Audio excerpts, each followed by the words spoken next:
Aloha, everybody, and welcome to Challenge Accepted, a podcast where every week we challenge each other back and forth to a new movie or show. I'm Thomas, and I'm joined with Frank.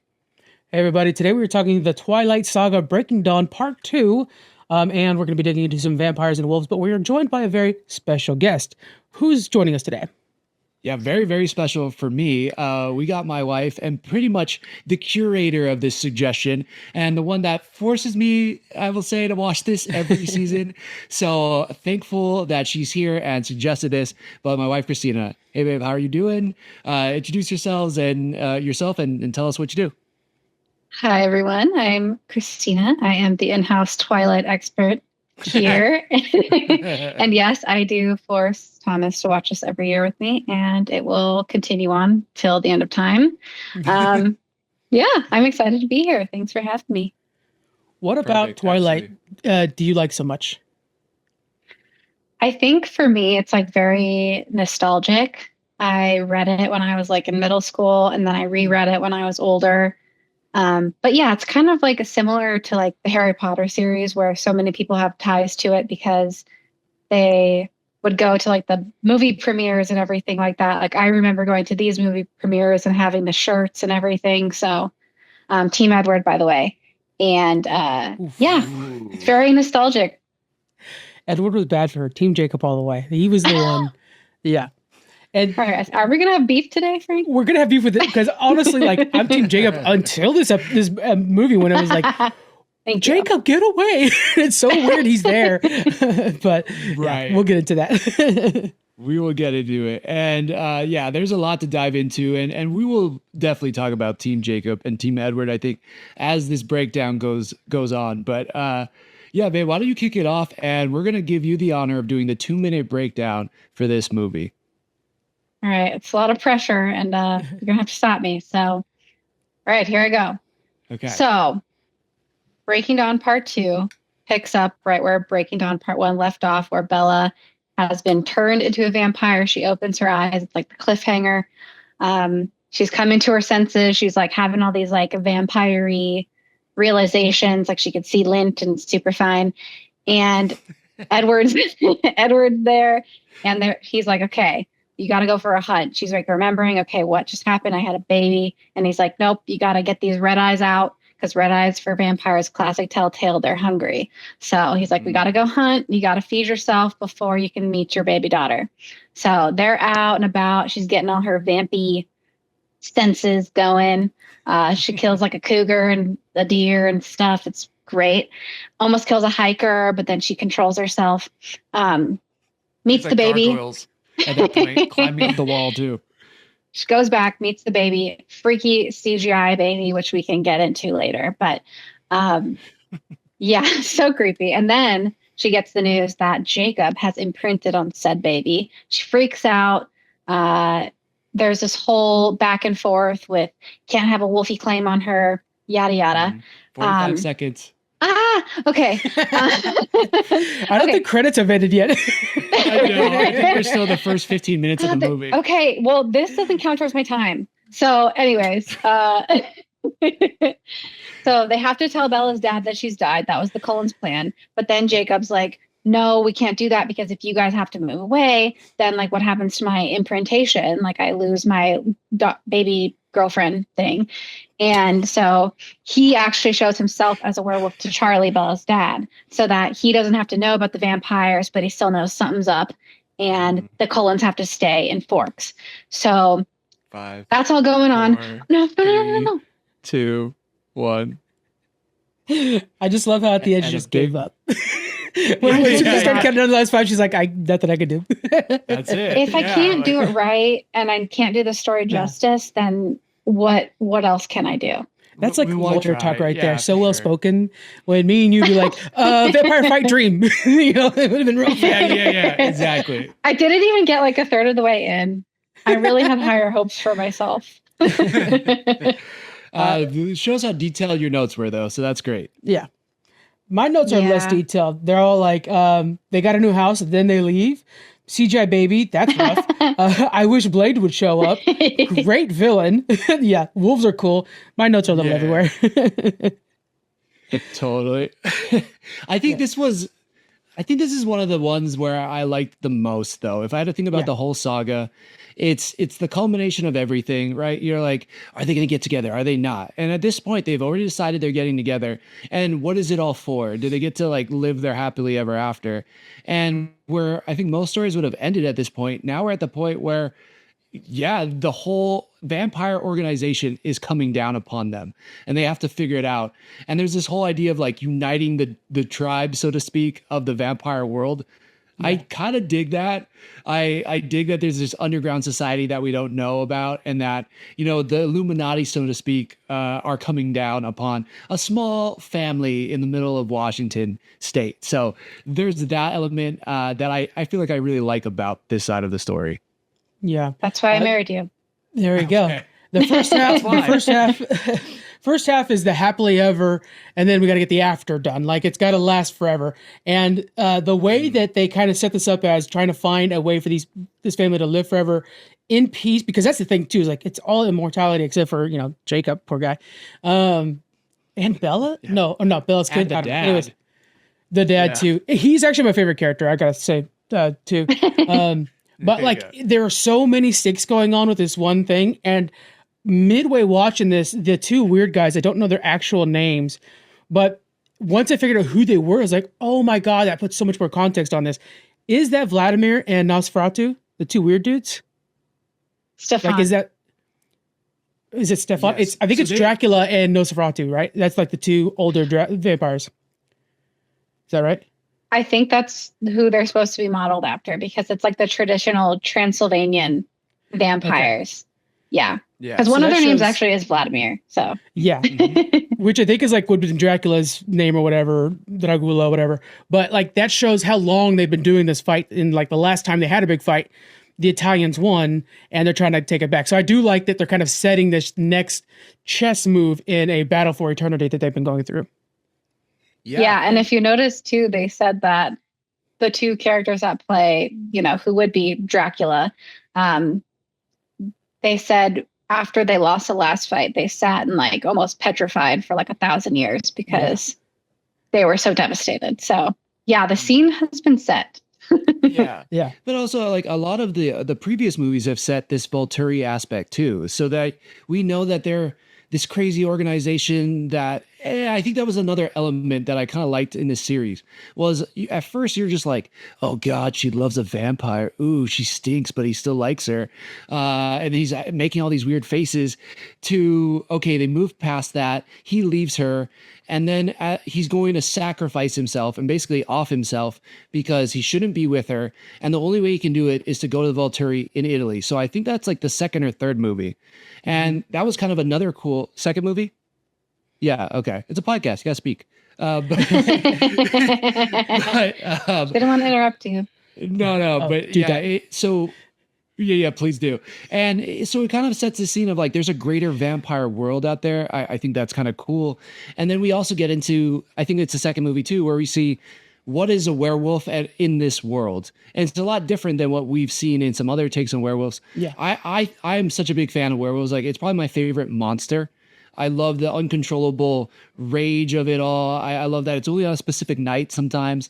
And something about that is just like a ton of fun. But they've kind of flipped it on its head in a sense where they're not just werewolves, they're just giant wolves. What was your take on that, Frank? And then, yeah, Cristina, if you have anything to expand after. My favorite thing is how territorial they are, which is very much like the dogs aspect of it, but also makes sense for the native people that become them, you know, wanting to watch over their land. And I thought the way they tied those two together was a really good way of bringing in kind of a new world with the old world of the vampires, kind of this European type immortal god kind of or monsters coming in. So those two balancing and living in a world somewhat harmoniously was really cool. Forks is a pretty neat place in that way. It's also a very mystical place with all the fog. The reason the vampires are there is because they, you know, but it makes it very mystical feeling, almost, you know, like a fantasy. Yeah, definitely. I love the setting of these stories.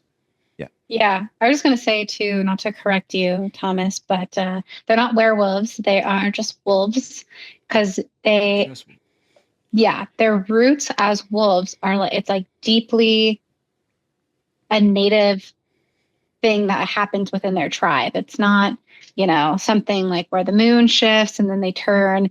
It's something that's been like they're part of the Takuna tribe, which I actually don't know if that's a real tribe or not, but that's the tribe that like Jacob and his family and all of the other wolves, they're all part of that tribe. And so I always like that because it's like a tribal legend, but it lives on. Like there's so many legends like that currently where even if they don't turn to like wolves, they have other ones. Like I think I was looking it up and there's some tribes that have like a bear. I don't want to say that as their mascot because that sounds patronizing, but some of them have like different animals. That's like, you know what I mean? Like they have, their tribe protector. Your Amakua, right? Your Amakua, exactly. Yeah. Yeah, exactly. Not to always bring back to this, but the Black Panther for Wakanda. There's always one that's protecting everybody. Yeah. There you go. Sure. And that's sick. But there are humans that turn into wolves, so they're kind of werewolves. But like Disagree. Lycanthrope, actually. I was not like a fan, and I did read the first couple books. I remember being back, in the day and reading all of it. And I didn't like that fact that they're giant wolves. So if there's a distinction there, I'm cool with it. But I also like now in this movie, it's been a lot of contention, right? It's been Team Jacob, it's been Team Edward. Like, who should Bella really be with? Because like Edward is her one true love, but like he leaves her, and then Jacob is there to like catch her when she falls, and he's actually the supporter. I think they just did a fantastic job casting these different actors when they were kind of very young in their career, right? We got Kristen Stewart playing Bella, we got Robert Pattinson playing Edward, and we got Taylor Lautner playing Jacob. And this love triangle was just really well done from the start.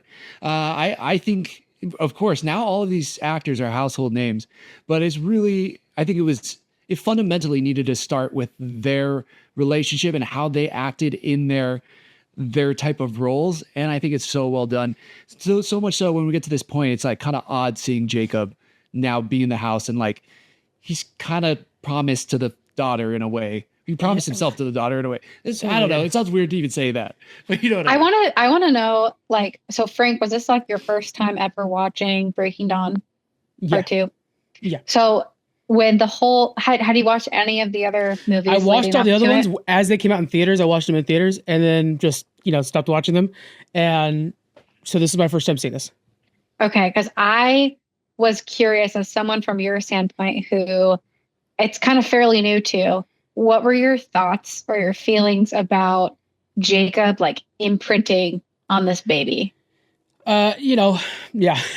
I'm also a Game of Thrones fan, so things get weird, but it was definitely odd. And it felt like, just even if it wasn't even for the baby, like, dude, you are definitely a sore thumb in this world.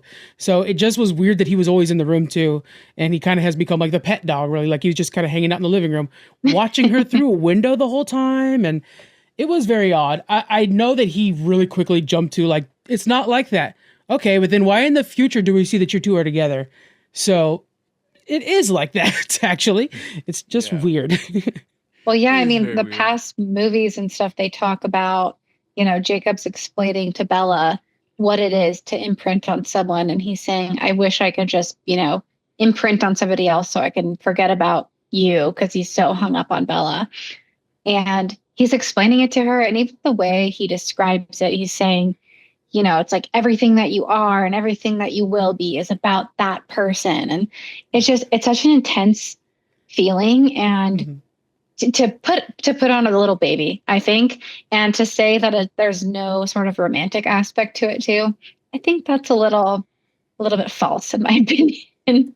Yeah. It'd be one thing if it stayed parental. Like if she aged normal or something like that and he aged older, so he was always kind of in that dad range, that would make sense. Like, okay, I'm always going to be a protective dad. No, she ages up to his age. And then again, in that flash forward that we see, they're very much together. So I'm wondering, at what point do you have that awkward conversation? I don't want to think about it. Right, because she's obviously, as we find out later, she is aging very quickly in like terms of adult like features that she has, like human features. So after like a few months, she's like the age of a 7-year-old, like human wise. But then she kind of, as they find out in the final battle, from the one half vampire, half human that they meet, he stops aging physically at 17. So it's like if she stops aging at 17, but he is a wolf, so he doesn't have the same immortality and he's aging regularly. I just think these are all things that perhaps were not all the way thought through in the long term, but like when we're doing that flash forward, seems a little iffy. Right. I wish I could like resort to the book. Like, is it done in a book where he's like supposed to be with her, or is he supposed to be like an older brother, uncle? I don't know. It is weird. Also, I will say with this baby, it's becoming the hardest thing for me to stomach, and it probably was the first time I watched it, which is the CGI on the baby was an odd choice. Abysmal. I think we can't shy away from how bad of a choice that was, considering that there's a million babies out there that probably would have been fine to just play Renesmee. So yeah, very odd choice, but I think this is kind of dipping into maybe some of the fun facts, but do you want to kind of explain why that is, Christina?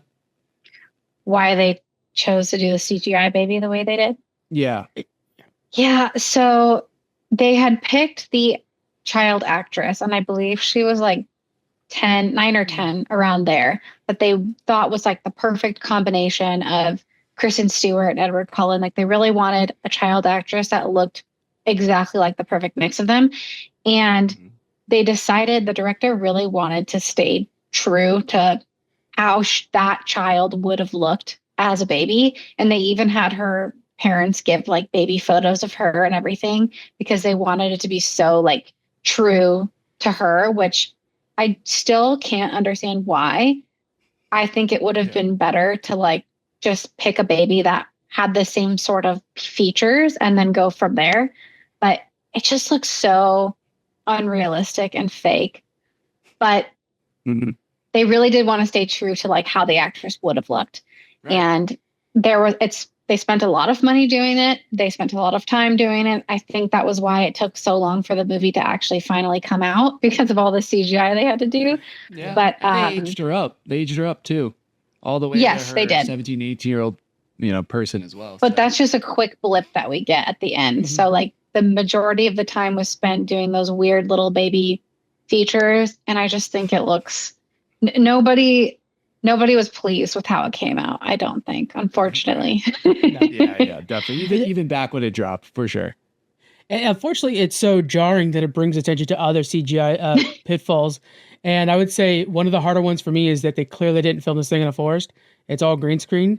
And then that's amplified by the running. And then anytime, of course, lighting is what gives away CGI. The baby and the trees, it's like, this is a little bit too much, guys, So I've wished that they at least did this in the forest, and then pick a random baby. Who cares? We're not gonna stick you guys to the fire on this. You know what? Though, exactly. I will say I can agree with you on all that, but like one part where I actually did think the CGI was killer was that last scene where it is like an all-out battle. Like they spent a ton of money there, and it looks dope. So like it's funny. I don't think Twilight ever had a moment when anybody was like, wow, the CGI is so good. It doesn't matter if it was like the first movie all the way to the end. Like the CGI always had these funky moments. Even the way they would film the running, which was like on a treadmill, it always kind of looked a little funky. But this last battle was awesome. Seeing I always want to call them werewolves. Sorry, wolves jump on, bite off people's heads, and like they're using powers. We get what was this actor's name? He was in Bad Robot. Rami Malek, who plays Benjamin. He's like the Egyptian one where he has control. You mean Freddie Mercury? Literally in my notes, it just says, "Oh my God, Freddie Mercury," and like I just use him as Freddie the entire time in my notes. Yeah. Thank you. So seen. Yeah. But he like his powers looked cool. It looked dope. I mean, there's a lot of moments where the special effects didn't look that bad. I mean, it even looked good, I'd say. And and also some of the Volturi. I think it was like one of the twins that shot out that black smoke. Like that was pretty cool. Yeah, some of them were OP a little too strong, to be honest with you. Same with Dakota Fanning. It's one of the two favorite girls. Like her ability, I'm like, man, she is really strong. Meanwhile, Michael Sheen, who is my absolute favorite actor in this entire movie, he has to straight up like touch you to have any power. And so I was like, well, how has nobody just taken him out real fast? Because like, it seems like a pretty competitive world. Everybody would want his job, and all of you can beat him without touching him. I think you're pretty much fine. He's kind of like the Purple Man though, from Jessica Jones. Like he pretty much didn't have to touch you, but he had to you had to hear what he was saying. Yeah. And like there's like this element of getting close that I love, and it allows Michael Sheen to shine so much because he's going in, and even the way he approaches Alice at the end of the movie and all like "Ooh," and like grabs her hand, all of that stuff. I love the character moments with him, and I think because he has to make contact, it makes it so much more interesting. But I love this idea of just vampires gaining powers. Like some don't, some do. It's a very interesting way to take this mythology. I've never seen it done that way, and it was one thing that I kind of appreciated from the Twilight series overall. And then it kind of also ties back into the love story.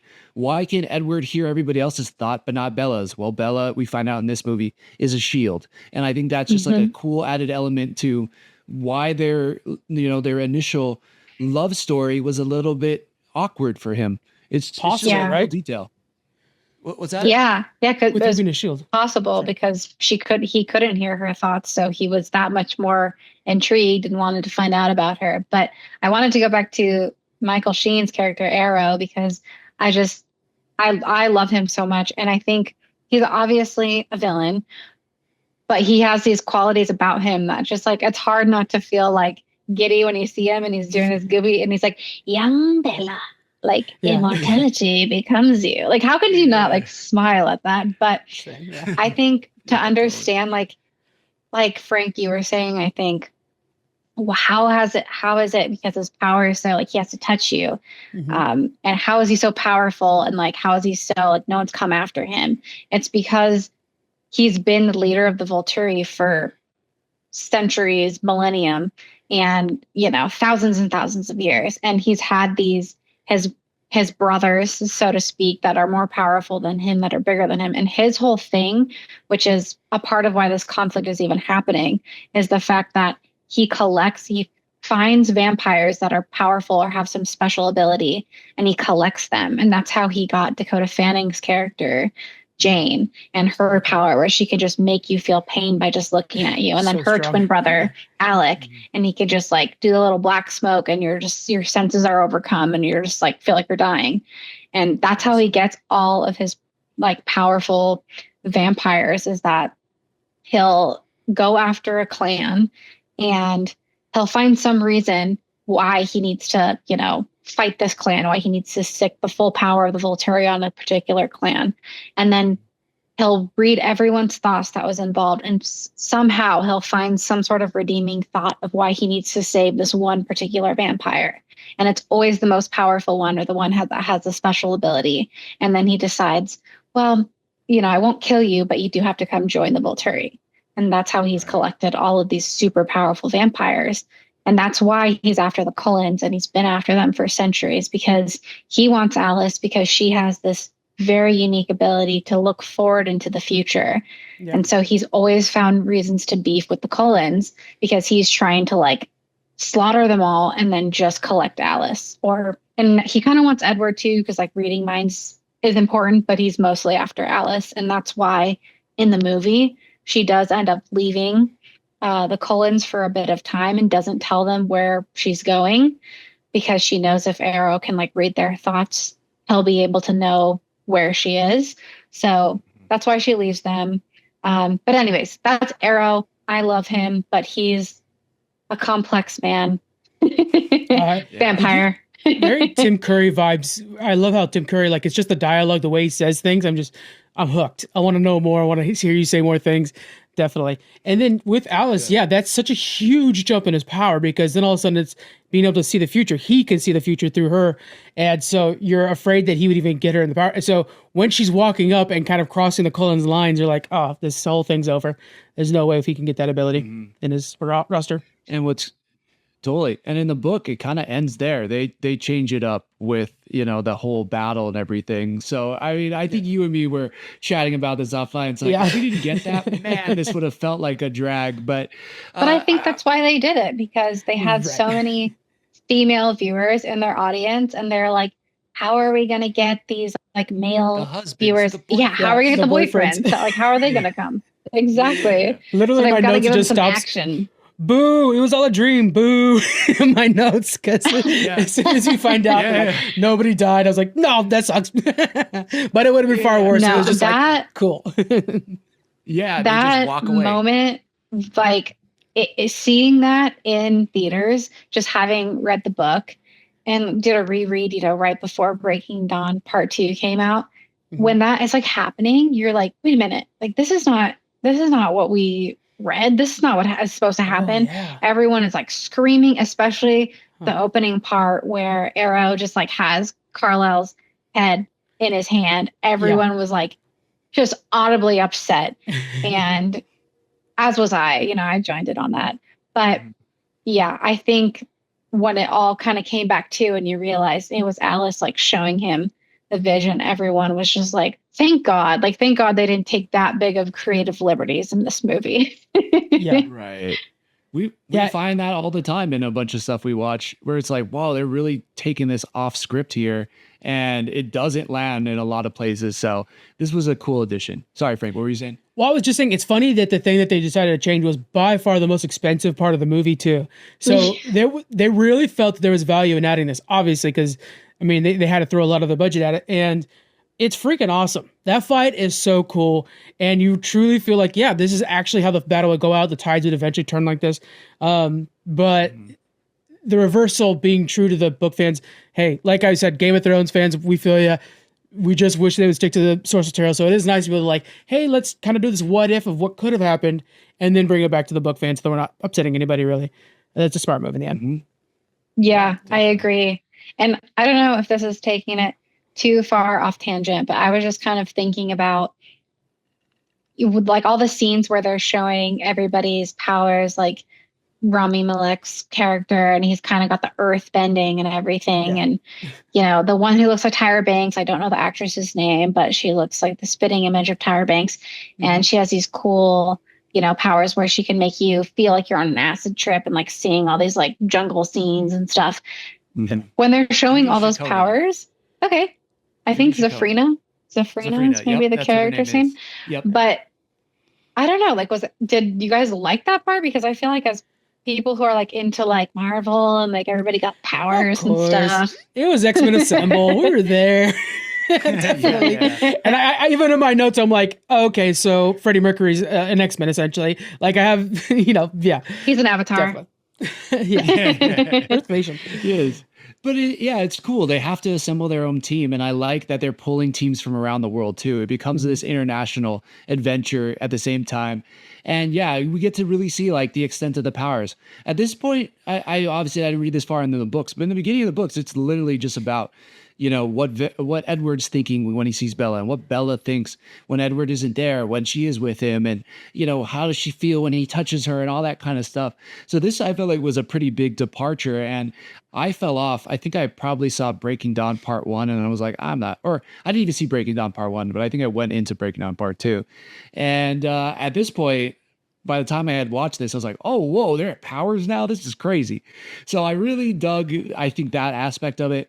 And how each person kind of views the Cullen family from the outside looking in, right? You have those people who's known Carlisle in the past and was a soldier in some army back in the day, and another guy who was a Confederate soldier, and all these different things. And they're looking at the Cullens and like what they've made out of, their own vampire pack. We don't hunt humans, we do this. And how even some other vampires think they're weird, but also some kind of respect them. I thought that was a different element too. And it really kind of brings back into focus how kind of special the Cullens are, even outside of like the human world. Because I think that's something you miss in this movie that you get in other movies. Everybody looks up to him, right? Carlisle's a doctor. All the kids are beautiful. They're athletic. They drive nice cars. They have fancy clothes. Like all of this stuff is so cool. And then you also see it from like the vampire perspective, and it's also awesome, but it's sometimes less glamorous, and people want to push against their lifestyle. I liked that it kind of showed this different perspective in this movie. Yeah, we're the poor vampires. As I'm watching, I'm like, I could never afford this wardrobe. And then he's pulling up in a car that I don't even think I could tell you the brand name. Like, where's the Fords? Let's get something that's a little more relatable. Yeah, 1,000 years from now, you'd be balling though. You'd have $10 that would turn into who knows, hundreds of thousands. I don't know. One of my like go-to shows is What We Do in the Shadows, and even they're a little bit too rich. But like you would never see them drive. Like they have a crappy old car, and they usually get the public transport. You know what I'm saying? Like I'd like to see some like Modern Family version of this series sometime. That's just like, yeah, we're doing okay. We're getting a PTA meeting later on. Yeah, for sure. I don't think the Amazonians are balling. I don't know. Just throwing my 2 cents Fair. out there. Yeah. That's fair. They're living in the rainforest, you know? But I think like when you have essentially an unlimited amount of time, you can kind of figure out ways to gain money. And especially like I was telling Thomas, you know, the Cullens with Alice's ability to see the future. Doesn't explicitly say it in the books, but I'm like, who's to say that she can't see like what stocks are going to go up and stuff like that? And So true. Carlisle's like a doctor, you know, he's not hurting for funds. And And I he might think be they're a doing doctor for 100 years too. I mean, I'm Exactly. sure that money expanding and everything. We also get a hint to like they have a little bit of a connection in the human world because we also see that they run into this guy called Jason Jenks, and he says that Jasper, like I've worked with him before, or my partner worked with him before for decades, and now I work with him. And let's just say he's pretty well preserved. And so he's the guy that they connect. He gets them passports, he gets them tickets. So they're really kind of tied into like an underground system as well. But like if they have connections to these type of guys, they probably have connections to guys in like finance and investing and everything too. So it's not that far, I guess, far or hard for me to believe that they don't have the ability to make crap tons of money. But I like that they brought this actor in. I think it was like a really cool insight to like, hey, if you want to disappear as a vampire, you call Jason. I thought that was awesome. I Yeah. freaking love Jason. As soon as I saw him, I was like, I want a TV show following Jason, like the banker for all the monsters. And like, you know, say you're a mummy or whatever, you need to figure out transport out of Egypt or whatever. Talk to Jason. He's got you. Like, it would be cool to just have him kind of tap like a League of Extraordinary Gentlemen's accountant. It would be really fun. Yeah. Man, I that'd be a fun also movie. really liked for Jay Jenks that they had when he was delivering, you know, his end of the bargain to Bella, and he gave the passports that were just for Renesmee and Jacob. The last name on them was Wolf with an E. And I was like, oh, that's so cool. real original. Well, I man. mean, it is cool, but it's also pretty bad because you're like, It's all literally, cheesy. he's It's a like, come on. Yeah, You're giving his away name his is identity Jacob off Wolf. the bat. Yeah. Right, yeah, like Jacob Wolf, that's the best. You have any, it's like you could pick any name in the world. I picked a Muhammad, or what was the one from Superbad? Yeah, you know, like McLovin. It was like either McLovin. between this or Muhammad, you know, and it's like Jacob Wolf. Like, why don't you just call him like Jacob Werewolf Man? You know what I mean at this point? But that's also a pretty funny Easter egg in the movie. Yeah. So when you're reading these books, how accurate was the movie to the books? I would say, I mean, a big inaccuracy was the whole fight scene. So for me, that really is like not original at all to the book. But I think everything else was pretty like nuanced. Like the big things were the same generally. Like, because in the book, obviously, it's Breaking Dawn is just one book. It's not part one and part two. So all the same things happen. You know, Bella and Edward get married. She gets knocked up. They go on their honeymoon. They get back. They beef with the Volturi. And like all those things follow. But I think it's like the little things. Like there were some other things leading up to the final battle scene that were different. Like some of the characters that they bring in from other clans, some of the vampires, we get to explore their powers a little bit more. Like I know the Irish clan with the redheads, they have, I think Shaban, she has, I can't remember exactly what her powers were, but she was pretty powerful. And that was not even like touched on at all in the movies. And I think it was just a timing thing, but there were a lot of other cool powers that were explored. And then a lot of those vampires took leave before the, you know, battle scene even happens. And there's not one. It's just kind of like the Volturi come to Edward and Bella's little cottage. And they're like, this is our kid and she's not a vampire. And they're like, or she's not a human, or not a vampire kid. And they're like, okay, cool. Bye. Like, that's pretty much it. It's just like, It's not Which very sucked. Like, that would've been way anticlimactic. worse. yeah. Yeah. But I remember like reading the first book and then going to see the movie and being like, it's pretty close. You know, like Yeah. certain characters do certain things differently, or they just omitted something and it made sense. But I remember very clearly reading the second book and just kind of hating Bella because she was so annoying and she was so depressed. And it was so much like, Edward, I can't stop thinking of Edward. I'm having Yeah. nightmares. And it was that for like hundreds of pages. So I remember just like hating it. And then I remember seeing the movie and being like, this is way cooler. Like Yeah. this, like seeing Jacob transform into the wolf, or seeing like what he has to go through as he's transforming into his monster. I thought all of that was really well done. And it just kind of seems like as it gets further down the line, there's certain things where characters, like a different character would say a line rather than what was in the book, or things were just straight up omitted. So I feel like they did a pretty good job of keeping it like one for one for the most part.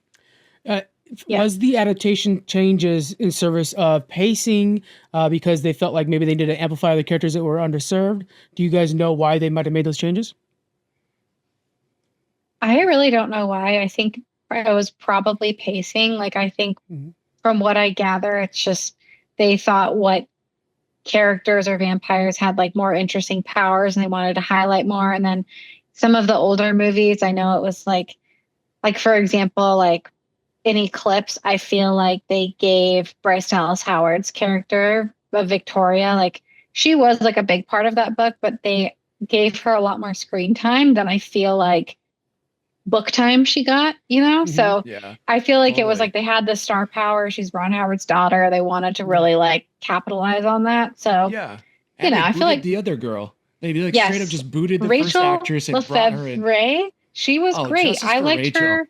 Justice for Rachel. I actually loved her as Victoria, and Me she too. was like much more like original to the character, like what I pictured when I was reading the first book. And then Likewise. they just switched her out. Like, and she even came out and said, like, look, I really don't know why I was booted. Like, I was like ready to go, ready to rock and roll for the second movie or the third movie, and they just never called me. And then I found out Ron Howard's daughter wants to be a part of it, so here she goes. And Yeah. I like Bryce Dallas Howard as an actress, I really do. But for this role in particular, I just remember like seeing her and I was like, you look like you're wearing a wig. And I didn't like that. Right. Yeah. It was like she forced her way into this movie series. Yeah. And now that you know the behind the scenes, it feels that way too. I don't know if we're like Yeah. exceptioning ourselves in a sense, but it definitely feels that way. But it's undeniable that the cast they got for these last couple of movies was fantastic too. I mean, again, we've already talked about like the main stars, but at this time, you know, Michael Sheen, even Peter Facinelli, that you said has gone on to do multiple things. Lee Pace, you know, was in the not the Expanse, the Foundation, and also Guardians of the Galaxy as Ronan.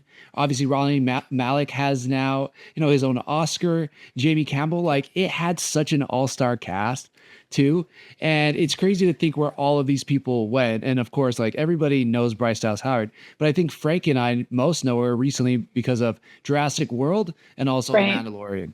Yeah, she's a hell of a director on Mandalorian. You know, anytime you know that she's directing one of those episodes, you're like, that's a good one. Yeah. I want to give a shout out to Christopher Heyerdahl. I forgot that he's even in these movies, and he was the one, which surprised me by his character, that like wanted to die almost when he was dying in the battle, and they like ripped him in two. He plays in a lot of character actor roles. He's the villain for Hell on Wheels. He's called the Swede on Hell on Wheels, and very good actor on other roles. This one, I don't think they mainly wanted him to be the tall guy next to Michael Sheen. But he is Marcus, a very good right? actor. Yeah. Is that- it's yeah. And he Marcus, goes like Yeah, this, and he goes, finally. And Yeah. he puts his arms out and then they twist his body and he's I That was mean, the after moment. like centuries, you know, I Yeah. think he was just over it. He'd been under Arrow's thumb, like Arrow was his brother. And I think, you know, he was just kind of like, you know what? I don't care anymore. I just want to die. I'm tired. which was an awesome addition. You know, He was the muscle, you know. He'd always had to do the hard jobs. He was like, I'm I'm over it now. Right. And I love that aspect too. It's like, eventually you'd be tired of doing something for centuries. You're doing the same thing. Any other person who's not a vampire you get close to is eventually going to die, or you maybe end up killing them. It's like, there's like little subtle things here that kind of shows you the culture and the world of the vampires, especially in this movie, but I think also in that movie where like Edward goes to like sacrifice himself.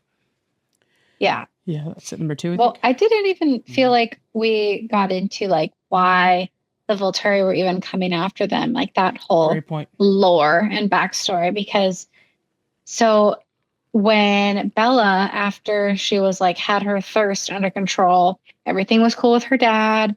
Like they gave her and Edward this like sex cottage that was like, nearby the house, and they could do their thing, and they're like, okay, happily ever after, we're all good. She's out like in the woods one day with Renesmee, which by the way, name never loved it. No, and she's name. with Jacob too, because obviously they're attached at the hip because he's crazy. And they're out in the middle of the woods, and the Renesmee's got her special vampy powers, and she like flies up and she's like catching a snowflake, and she's like midair, looks like she's flying, and they spot one of who they call their cousin. She's part of the Denali clan in Alaska, and the Denali clan and the Cullens have always been very, very close because they're both considered vegetarians. Like they don't eat people anymore. They don't feed on people. They just feed on animals. And no other clans are like dedicated to that. So the Denalis are the Cullens' besties.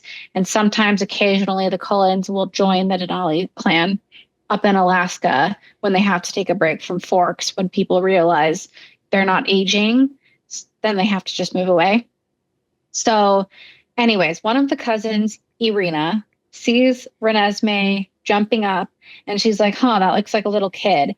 And why this is particularly important for that Irina saw this was because the Denalis, 3 of them are sisters, and these sisters, their mom kind of created them all. And back in way Ye olden times. BC times, Constantinople, I think, was mentioned once.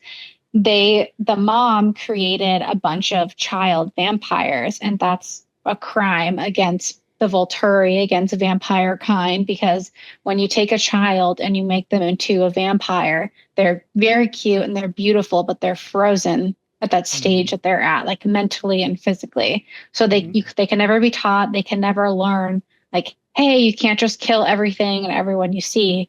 They're never going to know better. So it was always ruled by the Volturi, like, children vampires have to be killed. So Irina, one of the Denali cousins, sees this, what she thinks is a child vampire. She's like already kind of beefing with the Cullens, because I don't know if you remember from previous movies, but her partner, Laurent, he was the black dude with dreads that was with James and Victoria. And Laurent was killed by the wolves. He came in, he was trying to kill Bella. Wolves killed him. Stop laughing at me, Thomas. Everyone needs the lore. We're going back like 4 movies. All right. This is the shit I love. I don't care about the love story. I want to know more about vampire lore, man. This is best. Okay. Thank you. The people want to know.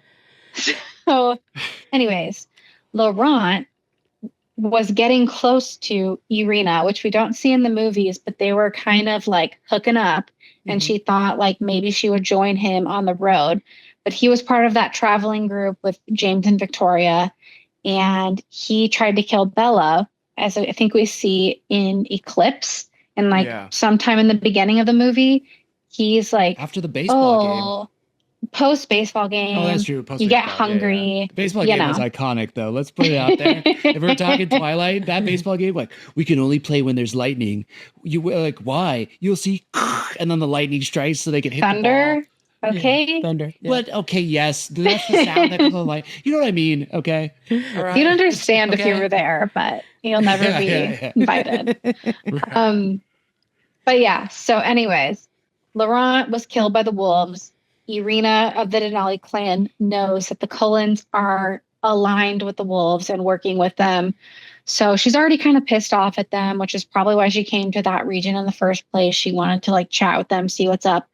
But then she sees like, oh, they've created a child vampire. And instead of staying to investigate, she was like, you know what? I'm pissed. So I'm going to the Volturi to report a crime.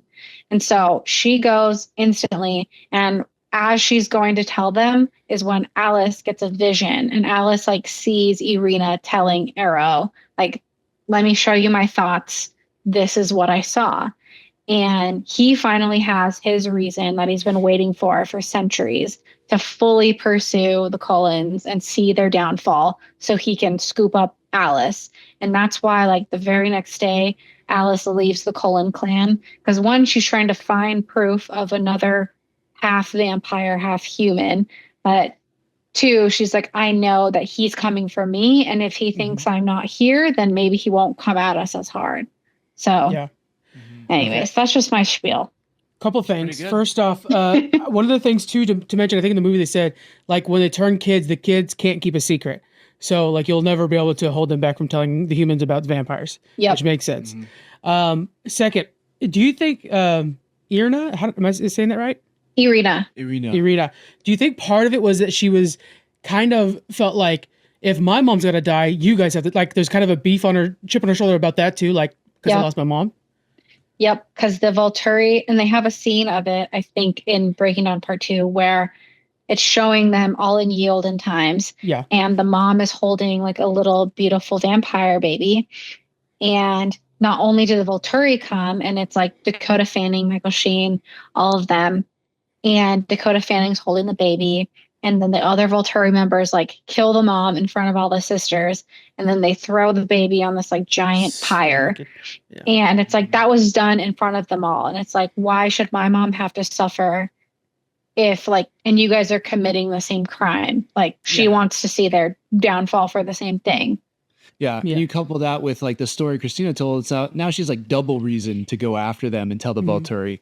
So I think, that's very much the case. And it's cool. It adds another element there, element. And that's a big part of like the hesitancy when Bella and Edward and Jacob are going around with Renesmee trying to show, you know, hey, like, we want her to tell you, because Renesmee does have this like special power of when she touches you, like, she communicates that way. She touches your face and she shows you like her memories, or like her memories of you, but she can communicate that way. And so when they're going specifically to the Denali clan, and Irina had left the Denali clan earlier because she was so distraught about Laurent being killed, and she was just off trying to like figure her shit out. And so when they arrived to see the Denali clan, all of the Denali sisters were like, oh, have you heard from Irina? Like, is that why you're here? And they show, no, we want to show you this. And they're like, that's a child vampire. Get it out of here. And they're freaked out. That's another part of the hurdle. Well, for really all of the vampires that they're trying to get to like bear witness to Renesmee, and that she's not, you know, a child vampire. She's a half human, half vampire. A little off topic. Have you ever seen Interview with a Vampire? Or read the book? I haven't. I saw all the ads at Comic-Con though. Not that one. Not the new thing. I'm talking about the original Tom Cruise, Brad Pitt, Kirsten Dunst. Kirsten Dunst plays a kid that they turn, because they were like, oh, I want a daughter, and she's about to die. And they turn her into a vampire. Same thing. It's a kid. You can't control it, and it's forever a kid. And so if you kind of like that, I'm telling you, you got to watch Interview with a Vampire. The old one, not the new one. The good one. Yeah. I'm pretty turned off in general by Tom Cruise, just like an aversion I have across the board, but maybe. I couldn't get her to watch the Mission Impossible. If it makes you feel better, he's the bad guy in this, essentially. So that might Brad Pitt and Antonio Banderas are kind of more like good vampires. Tom Cruise is the bad vampire. Antonio Banderas, and that's he pops up about halfway through, and he's like the better husband for Brad Pitt instead of Tom Cruise. Amazing. So it's super good. Yeah. Actually, I read that book when I was like 12. Way too damn young to be reading that book. So you do like vampires. Okay. Yeah, that's what I'm saying. Is like, when you're getting to the vampire lore, I'm on board 100%. It's just the 15 minutes of longing for each other by a window that I'm just like, well, I got shit to do. So It's romantic. It's romantic, Frank. yeah. Yeah. Good. Let me give me more on the vampire lore. That's where I'm at. Hey, I will say there's some deep moments in Star Wars too, where there's some stuff Oh where they're man, like, I love you. going on. I know. Oh, best line ever. I mean, Every girl yes. just wants to be longed for, pined for. So that's Yeah. why the girlies love Twilight. And me and all my friends personally, we sat at our book club and we watched Eclipse and Breaking Dawn Part 1 instead of doing book club stuff. So Yeah. the girlies love it. That Thomas Yeah. knows the only reason I saw the first movies is because it was for a girl, and then we weren't together for the last movie. That's why I didn't go bother seeing it, because I'm like, man, the investment's not there anymore. So, yeah. And here we are. Here we are. You still got bamboozled. Yeah. I think this movie kind of touches on so much, right? Like it hit at this time where we really, I don't know if Harry Potter was just kind of launching, but it was this, we needed a different kind of monster. I think it was right before the whole zombie phase. And it really was hitting like this young teens in this way that a lot of other books hadn't at this time. And it was like, I don't know. It was just like this crazy romance. It was like, she wants to be with him, but he's so bad for her. He's so dangerous for her. And how is this going to work out? And it kept amplifying, and these actors kept getting more famous, and it kept getting bigger budgets. And I just think like it was just this time in pop culture that really is pretty unique. And I think we're going to look back on it and be like, wow, okay, this was impressive. I'm surprised that this story and this series doesn't get brought up more as trying to get redone. Like I'm As a surprised TV that series, I think specifically. for sure. Or, it's like we're getting another Harry Potter, but I'm surprised we're not getting this. And there's so much more that they could do with this. It is one of those things where I don't think they need as big of a budget to do it, because it can be more intimate. It can be more close. It can be like it's set in the school for pretty much the first episode, and then a forest. But all of this stuff and kind of romanticizing a place in the US, I think is just like, really there's a lot of cool aspects to this story, and it seems like eventually down the line this will be ripe for a kind of redone or resurgence or something. But I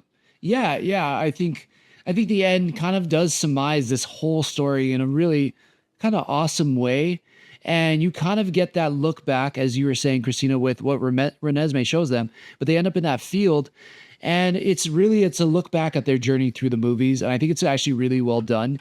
And yeah, it's a little sappy, it's a little cheesy, but it also shows like where they started as characters and like the adventure they had been on falling in love. And Yeah. I do kind of like that aspect of it. It's like a really nice encapsulation of this entire series. Yeah, definitely. And I think in the very first book, when they're like introducing who Bella is, and they describe her as like she's just very guarded, and she like always has walls up. And then you come to find out that those are like actual like mental walls that are like impenetrable by like Edward's vampire mind reading powers. And so that's why it's such a big deal in that final scene when they're sitting in that like field of flowers, and she's been working like the whole last movie on like getting her powers up to full strength in terms of like, I'm building my shield so I can shield others.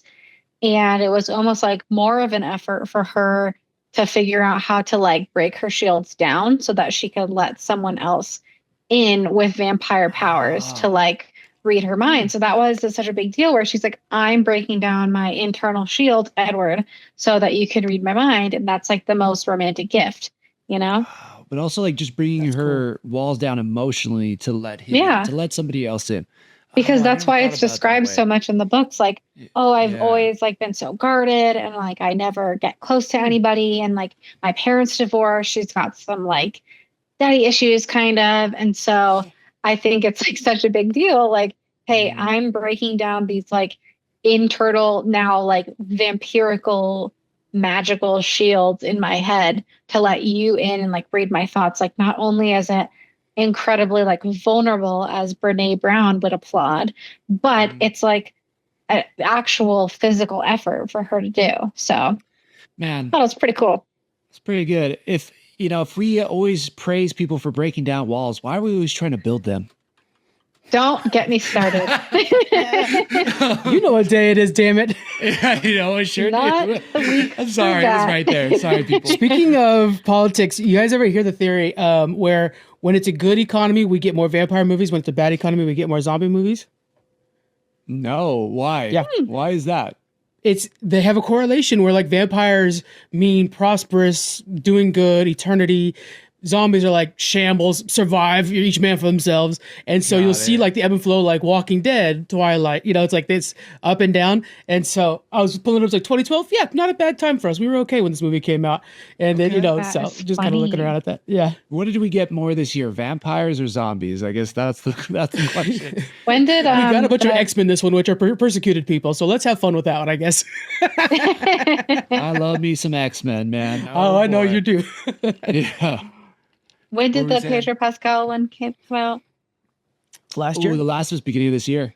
That's zombie-ish. Yeah, that's Yeah. fair. Yeah. Zombie-ish. It's zombie for sure. I think everything Yeah. past 2020 broke any kind of metrics we had before it because I still think it is 2020. We just keep letting the calendar go. It's kind of nuts. Exactly. It's like that Fairly Odd Parents episode we did. Just That like was the day so just wacky. keeps repeating, although Yeah. the calendar could change at any moment. But it just keeps going. Yeah, but yeah. Anything else for this movie that you guys want to talk about before we move into some fun facts? I want to throw this out there. I kept hyping up how much I was not looking forward to this. It wasn't that bad. Especially like after we get past Thank the you. beginning phase of kind of like, I get it. You guys love each other. What are you doing there, Jacob? You're weird. Once you got past that, I was like, they were showing her around to the other families and we are kind of getting this like, get the team together. That was cool. It was a better movie than I expected, I'll say. All right. Thank you. And I Mhm. think that Twilight in general just gets such a bad rep. And I know that it's probably more geared towards the girlies, the romantics, but there is something in it for you guys too. There's the battle scenes, which were not original to the books, but it's fine. But I think, if more boyfriends out there would just like be open to it, I think it could be good for everyone, truthfully. Yeah. All right. Okay, well then I think more girlfriends need to go watch Avengers movies. It's got to be. And I did. I was there. There we go. There we go. As long as Now you're down ask for her the if she snap was and awake. all the Thanos stuff, yeah, you're good. Yeah, that's true. I literally brought somebody to go watch the first Star Trek movie. They fell asleep, and I'm like, I'm not going to stop watching this, so just enjoy your sleep. Yeah. That's Star Trek. It's different than Avengers. You're right. It's perfect.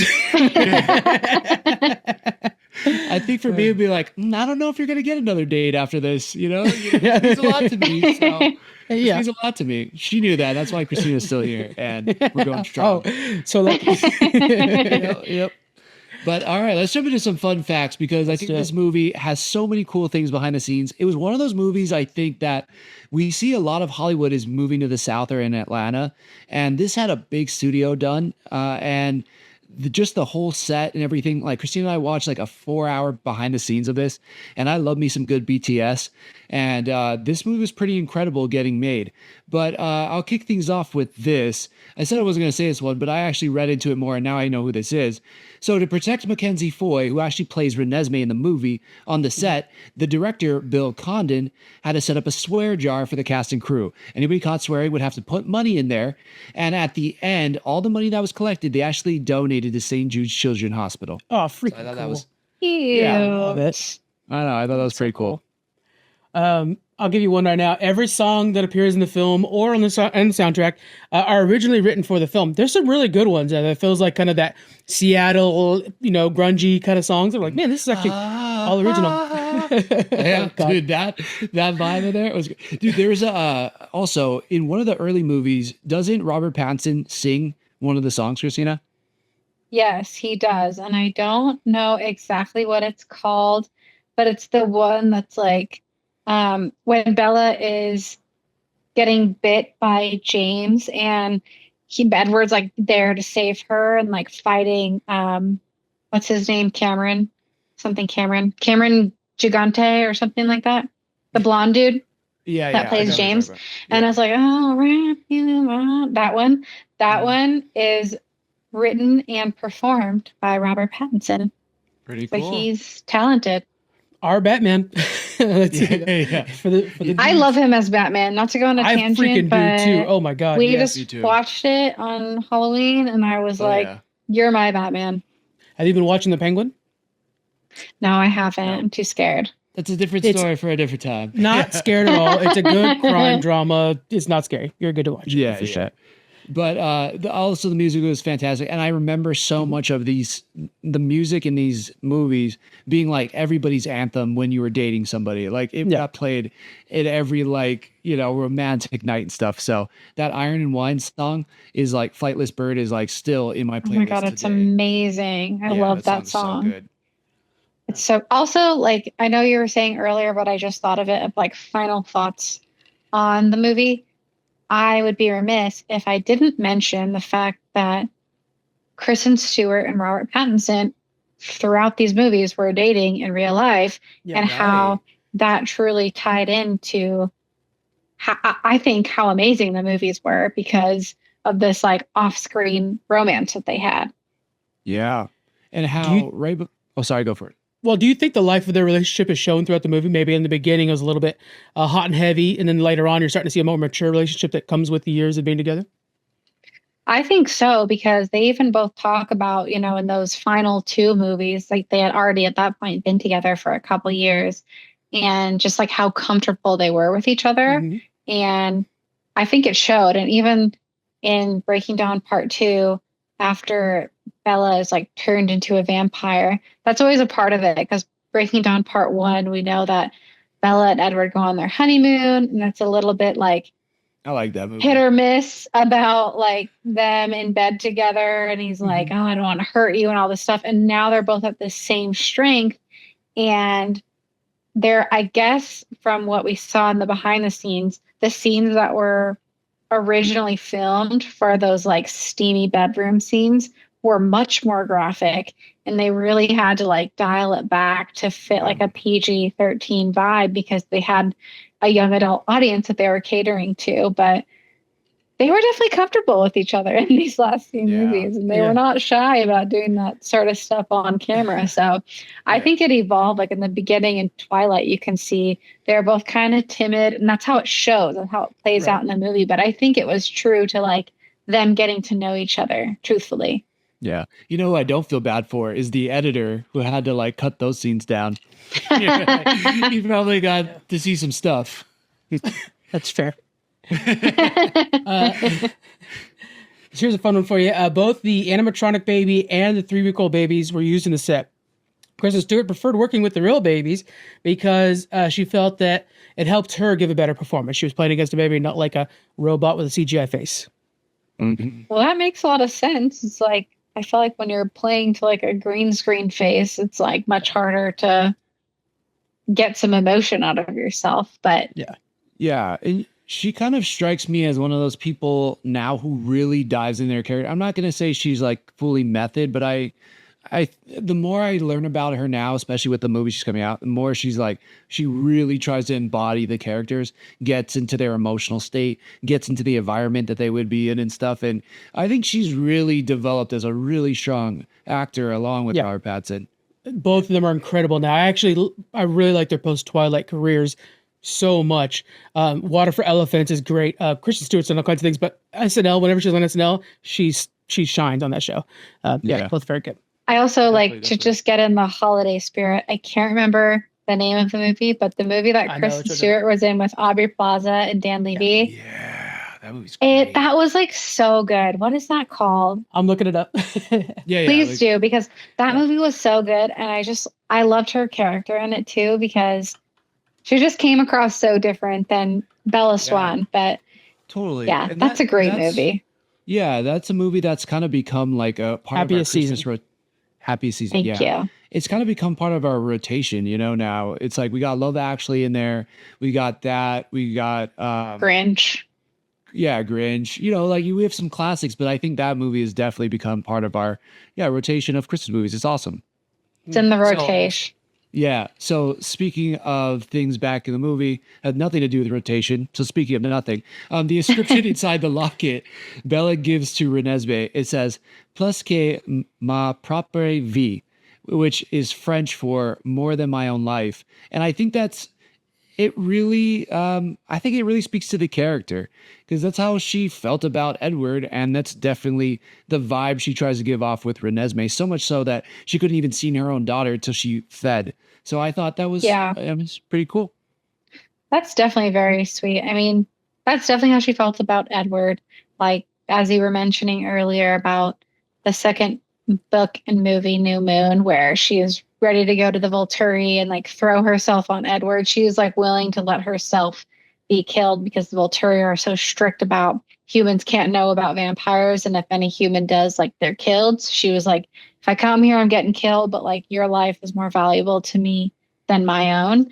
And then it's the same thing with Renesmee. Like when she's knocked up and she's super pregnant and they're like, you're not going to survive this pregnancy. And she's like, I don't care. Like this baby's going to get born. And if I die, I die. So I think that's pretty on brand for her. Do you feel like that's immature in a way, like we see with Romeo and Juliet, where it's like, like when I was a younger reading that, it was like, oh, how romantic. And now as an adult, I'm like, you're kids, you're gonna find new people. Don't drink poison. You know? Do you think that there's kind of a lens on that, like, oh, she's being foolish? I think probably when it comes to Edward, I can see that. But I think when it comes to like a baby, like there's probably so many like moms across the country who are like, I would in a heartbeat give my life for my kid's life. But I think with Edward and like her saying, I'll sacrifice myself for you, it does kind of give off that like puppy love, like, you know, that I'll die for you, Romeo and Juliet type thing where it seems a little bit immature. It seems a little bit, I don't know, short-sighted maybe. Yeah. She was like jumping off of cliffs and stuff too. It was very weird. Yep. Yeah. Yeah, I like the jumping off cliffs part. It's just the only way I feel him again. But I don't know. I'm kind of a fan of that in a sense, though, because it's so rare that we see, love stories these days where it's complete dedication, and I there's something about that. I really love that idea. I mean, it's no different than like a Jedi. I'm going to swear to the cause. I'm going to swear to the way the Force works. I'm going to dedicate my life to this. I really, I don't know, something about that I still really dig. You're such a geek, first of all. Yes, I am. But speaking to that's what I'm saying, we talked about with The Acolyte, the best show in the world, how the Jedi being so loyal and so good, it makes for a very shallow character, but having the complexity, like a relationship that's not always super dedication, but also having your own personality and being able to push back on that relationship, like with a Jedi pushing back on the Jedi Council, I think makes for a more complex character that's worth watching in comparison to just being like, oh, they're in love and they'll die for each other. To me, feels like, what a waste of you as a person, you're losing yourself. Yeah. I mean, I think some people might say that about like real life monks. They go to the temple and they meditate all day long. But something about that I find fascinating, and that they can also find peace and contentment with that, with so little.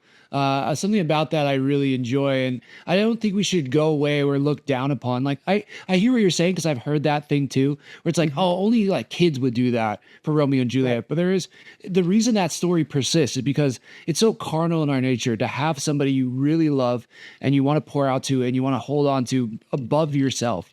It's the most greatest gift we can give of love. I mean, that's I think why the Bible uses Jesus. He gave him his self for humanity. And anytime you would sacrifice yourself for true love, I think whether it's for the right reasons or not, or, whether Bella should have done it for Edward or not, there's something special about that. And I think it still really works for this movie and this series. I think it only works because of the reciprocity of it, of like the fact totally. That Edward is, and that's like the same thing, I suppose, as Romeo and Juliet. It's like they're both dying, Mm-hmm. But I think it definitely parallels that, because Edward is at New Moon, for instance, he's going to the Volturi to reveal himself and make himself known as a vampire so other humans will discover him, and therefore the Volturi have to kill him, because he knows if he tried any other way, they would just want him to join them. So I think because the reciprocity is there, it is a little bit more special. However, I do see the fact that it can be a little juvenile. Because you don't see like 30-year-olds doing this stuff for each other, or like 40-year-olds or 50-year-olds. Yeah. Just to throw that out there. Yeah. They're not half vampires, or they're not vampires, so No, there's a True. solution to it all right there. We need to do more vampires. Yeah. That's what it is. Let's make more vampires. Absolutely. So I'm going to drop with this one because I really do appreciate it. And we were talking about it when we were watching this. The end credits of this movie are not just for this movie, it's for the entire series. Yeah. And it's so interesting in the credits for this movie because you get all the characters where it's not just the main actors, like the Avengers I was talking about with Endgame. It's the original six, Scarlett Johansson and Chris Evans and Chris Hemsworth and like those people. But in this movie, it's like a character that got one line in the movie. Like the Japanese vampire that gets pushed up against the wall and gets murdered, who has like 2 lines, he gets one of these call outs. So it's such an interesting way to do the credits for this movie. But this adds to it, I guess. I don't know, thoughts on this? I think it's just a love letter to the fans that were so loyal to pay attention to every little detail that comes from the story. I hate to keep bringing it back up to Marvel, but you and me would definitely catch, a little nod to, oh, she's the waitress that saw the first Avengers movie. She pops up in Civil War again. We would catch that and be excited for it. And I think the same thing for the Twilight fans as well. Great call out. Yeah, I mean, I agree. I think like that, those end credits, it was really like a testament to the final book where I feel like it was discussed way more in depth, all these characters and their specific powers. And they were such big parts of that final book that it was really to pay tribute to that. And the fact that even though a lot of those actors were just part of the final movie, they were really impactful in the sense like the whole fight with the Volturi was resolved because they were all there to bear witness. So yeah, just saying. That's a good point. Pretty good. You got any more fun facts for us? I think that's it on my end. All right, let's drop a score for this then. I'll start off because I'm probably going to be the lowest, but I will say not as bad as I thought. I'm going to go a solid 3.5 out of 5. Ooh. Yes, that's pretty solid. That's definitely worth watching. Frank loves it. So anyways, my Team Jacob tattoo's coming in tomorrow, guys. No, actually, I might be Team Edward. You know what? Guys, hey, hashtag feminism. I'm Team Bella. All right? I'm not Team Jacob or Team Edward. Yeah, so, but he definitely took a slide on this movie in comparison to the other ones. That's for sure. I'm team updated CGI and Renesmee. But yeah, that's honestly, it's funny because that's actually higher than what I was going to go. But I think I'm going to watch this movie for the rest of my life. There's things I constantly pick up from it. And I just love that this was the ship that launched 1,000 careers. So you know what? Props to it for that. And the legacy it leaves behind. I will agree with you. I'm going to go 3.5 out of 5. Christina? I think just because of the creative liberties that were taken, I love all of the adaptations of all of the films, and I will watch them till the end of the time, and I will force our children to watch them. Oh boy. But when it comes to movie adaptations of books that I really love, I'm pretty critical. So they hit the mark at a lot of places, but even though I love that final battle scene, wasn't original to the books, so I do have to dock it a little bit for that. But I am going to go with 4.5 stars out of 5. 4.5. So you were going to give it a perfect score if not for that battle. Yeah. The best part of the movie. Yeah. And the funny part is that I actually really loved it. Like now when I watch it back, I'm like, wow, this movie's so much better because it's in it. But I am just such an originalist when it comes to stuff like that. So I just can't let it slide. I can't. There you go. That's perfect. That's fair. Totally worth the watch. I was really impressed with it. Thank you. That makes me feel personally like you're praising me. So thank you. I'm so happy that Thomas now watches Always Sunny in Philadelphia because he had didn't want to give it a chance, and now so it's like, oh hey, I actually did something. That's nice. Definitely. So, it was worth it. Totally. Yep. So what I'm challenging you to, Thomas. Actually, you guys have already seen it. You guys just watched it because we were going to record it earlier. And I hear it's a little anxiety-inducing. Christine, I don't know if you got to that second part yet. But it's Veep Season 4, Episode 5 and 10, which are the election season, the first election season, the second one's in Season 7. So you guys got a first watch of it, and just your initial impressions. Let's get those initial impressions in before we go do a full one next time. I think initial impression is that you're kind of sadistic. I couldn't even watch the full thing. They were counting electoral votes, and I was like, Thomas, I need to leave this room. I can't be in the room. I know. That was mad anxiety inducing. I had to leave the room between episodes and be like, I'm going to go just let the dogs out for a second. Well, not take to your shoes off or what? Yeah, let them bark. But literally had to let the dogs outside because I was like, holy crap, is this what we're in for tomorrow? Because it seems so stressful. And you know what? We made it through, I think, today pretty well. But this didn't make me feel great about today and what some other people must be feeling behind the scenes because, ooh boy, it's stressful. And my bad on that because this is very like, I hear, Cristina, that you watch different shows multiple times over and over again. This is in my rotation as well. To where I'll just have it on. I'll catch a one-liner from Tony Hale or from Chris, whoever, and just like love it. And so for me, I don't get the anxiety anymore because I've seen it so many times. I forgot about that. It's like, I could have picked different episodes or a different show that wasn't so much thing. We could have watched Ponytail and just been fine, you know? I mean, Julia Louis-Dreyfus is like the GOAT. So you really can't go wrong with like anything she does. And like I haven't watched the series all the way through, but you're totally right. I am a comfort rewatcher. I've like rewatched The Office like 7 times. I just finished like my 4th rewatch of Gilmore Girls. I'm just a creature of habit. You think it was only 7 times? I personally, just from being with you, has already seen it like 20 or 15. Hey, you've only known me for 8 years, so back off. We've at least watched it start to finish 15 times.